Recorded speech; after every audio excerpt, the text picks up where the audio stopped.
Welcome back to Veena Mahendra vlogs. ಒಂದೆಲಗ ಅಥವಾ ಬ್ರಾಹ್ಮಿ ಬಗ್ಗೆ ನೀವೆಲ್ಲರೂ ಕೇಳಿರ್ತೀರ ಅನ್ಕೊಂಡಿದೀನಿ. ಒಂದೆಲಗ ಅಥವಾ ಬ್ರಾಹ್ಮಿ ಸೇವನೆಯಿಂದ ಮೆಮೊರಿ ಪವರ್ ಇನ್ಕ್ರೀಸ್ ಆಗುತ್ತೆ, ಬಾಡಿ ಕೂಲಾಗಿ ಇಟ್ಕೋಬಹುದು, ಆಸಿಡಿಟಿ ಕಮ್ಮಿ ಆಗುತ್ತೆ, ಮತ್ತೆ ಹೇರ್ ಆಯಿಲ್ ಅಲ್ಲಿ ಕೂಡ ಹೆಚ್ಚಾಗಿ ಉಪಯೋಗಿಸ್ತಾರೆ, ಹೇರ್ ಗ್ರೋತ್ ಆಗುತ್ತೆ ಅಂತ.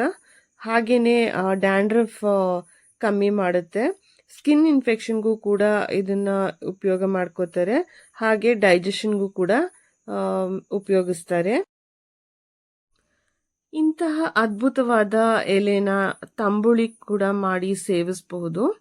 ಬನ್ನಿ ಹಾಗಾದ್ರೆ ತಡ ಮಾಡೋದೇನಕ್ಕೆ, ತಂಬುಳಿ ರೆಸಿಪಿ ಹೇಗ್ ಮಾಡೋದು ಅಂತ ತೋರಿಸ್ಕೊಡ್ತೀನಿ. ತುಂಬಾ ಸಣ್ಣದಾದ ಒಂದು 5 ಕಟ್ಟು ಒಂದೆಲೆಗನ ತಗೊಂಡು ನೀಟಾಗಿ ವಾಶ್ ಮಾಡಿ ತೆಗೆದಿಟ್ಕೊಂಡಿದ್ದೀನಿ. ಮೊದಲಿಗೆ ಎಲೆ ಮತ್ತೆ ಕೆಲವು ಪದಾರ್ಥಗಳನ್ನ ಫ್ರೈ ಮಾಡ್ಕೊಳ್ಳೋದಿದೆ. ಒಂದು ಬಾಣಲೆನ ಒಲೆ ಮೇಲಿಟ್ಟು ಅದಕ್ಕೆ 1 ಸ್ಪೂನು ಎಣ್ಣೆ ಹಾಕೋಬೇಕು. ಎಣ್ಣೆ ಅಥವಾ ತುಪ್ಪ ಯಾವುದಾದ್ರೂ ಬಳಸ್ಕೋಬಹುದು, ನಾನು ಎಣ್ಣೆನೇ ಬಳಸಿದ್ದೀನಿ ಇಲ್ಲಿ. ಈಗ ಒಂದು 4-5 ಸತಿ ತೊಳೆದಿಟ್ಕೊಂಡಿರುವ ಬ್ರಾಹ್ಮಿ ಎಲೆಗಳನ್ನ ಹಾಕಿ ಚೆನ್ನಾಗಿ ಫ್ರೈ ಮಾಡ್ಕೊತಾ ಇದ್ದೀನಿ. 1-2-3 ನಿಮಿಷ ಒಂಚೂರು ಹಸಿ ವಾಸನೆ ಹೋಗೋ ತನಕ ಫ್ರೈ ಮಾಡ್ಕೋಬೇಕು ಇದನ್ನ.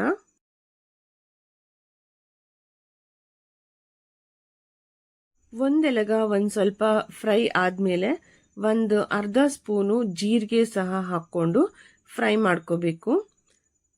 ಜೀರಿಗೆ ಒಂದು ಸ್ವಲ್ಪ ಫ್ರೈ ಆದ್ಮೇಲೆ ಒಂದು 1/4 ಟೀ ಸ್ಪೂನು ಕರಿಮೆಣಸು, ಹಾಗೇನೆ 3 ಹಸಿಮೆಣಸಿನ್ಕಾಯಿ ಹಾಕಿ ಚೆನ್ನಾಗಿ ಫ್ರೈ ಮಾಡ್ಕೋಬೇಕು.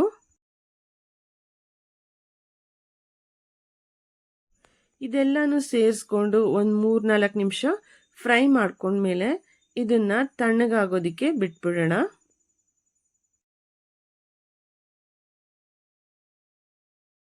ಇದ್ರ ಜೊತೆಗೆ ಒಂದು ಅರ್ಧ ಕಪ್ಪು ತೆಂಗಿನ ತುರಿ ರೆಡಿ ಮಾಡಿಟ್ಕೊಂಡಿದ್ದೀನಿ. ನಾವು ಫ್ರೈ ಮಾಡಿಟ್ಕೊಂಡಿರುವ ಇಂಗ್ರೀಡಿಯೆಂಟ್ಸು ಹಾಗೇನೆ ಅರ್ಧ ಕಪ್ಪು ತೆಂಗಿನ ತುರಿ, ಒಂದು ಸ್ವಲ್ಪ ಉಪ್ಪು, ಹಾಗೆ ಒಂದು ಸ್ವಲ್ಪ ನೀರು ಸೇರಿಸ್ಕೊಂಡು ಇದನ್ನ ಫೈನ್ ಪೇಸ್ಟ್ ಮಾಡ್ಕೊಳ್ಳೋಣ. ಈಗ ನಾವು ರುಬ್ಕೊಂಡ್ವಲ್ಲ ಒಂದೆಲಗ ಚಟ್ನಿನ, ಅದನ್ನ ಒಂದು ದೊಡ್ಡ ಬೌಲ್ಗೆ ಹಾಕೋತಾ ಇದ್ದೀನಿ. ಜೊತೆಗೆ ಒಂದು ಸಣ್ಣ ಕಪ್ ತುಂಬ ಮೊಸರು ಕೂಡ ಸೇರಿಸ್ಕೊತಾ ಇದ್ದೀನಿ.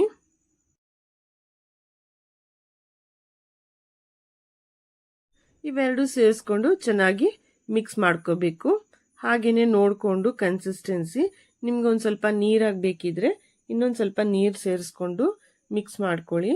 ಉಪ್ಪು ಈಗಾಗಲೇ ಹಾಕಿರೋದ್ರಿಂದ ಟೇಸ್ಟ್ ನೋಡಿಕೊಂಡು ಬೇಕಿದ್ರೆ ಉಪ್ಪು ಸೇರಿಸ್ಕೋಬಹುದು.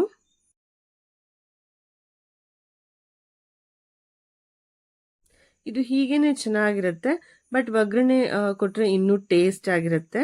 ಹಾಗಾಗಿ ಒಲೆ ಮೇಲೆ ಒಂದು ಬಾಣಲೆನ ಇಟ್ಕೊಂಡು 1 ಸ್ಪೂನ್ ಎಣ್ಣೆ ಅಥವಾ ತುಪ್ಪ ಸೇರಿಸ್ಕೊಂಡು 1-2 ಒಣಮೆಣಸಿನ್ಕಾಯಿ ಸೇರಿಸ್ಕೊಂಡು ಒಗ್ಗರಣೆ ಕೊಡ್ತಾ ಇದ್ದೀನಿ.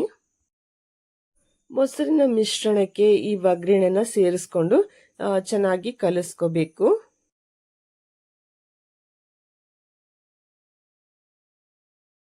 ಒಗ್ಗರಣೆಗೆ ಒಣಮೆಣಸಿನ್ಕಾಯಿ ಜೊತೆ ಜೀರಿಗೆ ಸಹ ಸೇರಿಸ್ಕೊಂಡಿದ್ದೀನಿ.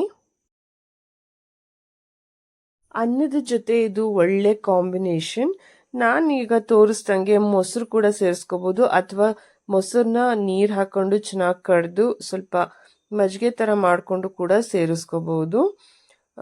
ಒಟ್ಟಿನಲ್ಲಿ ಎರಡೂ ರೀತಿನೂ ತುಂಬ ಟೇಸ್ಟಿಯಾಗಿರುತ್ತೆ. ಒಂದ್ಸತಿ ನೀವು ಟ್ರೈ ಮಾಡಿ. ಇದು ಎಲ್ರಿಗೂ ಒಳ್ಳೆಯದು, ಮಕ್ಕಳಿಂದ ಹಿಡಿದು ಎಲ್ರಿಗೂ ಒಳ್ಳೆಯದು.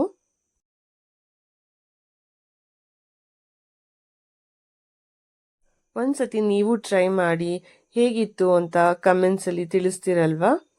Thanks for watching.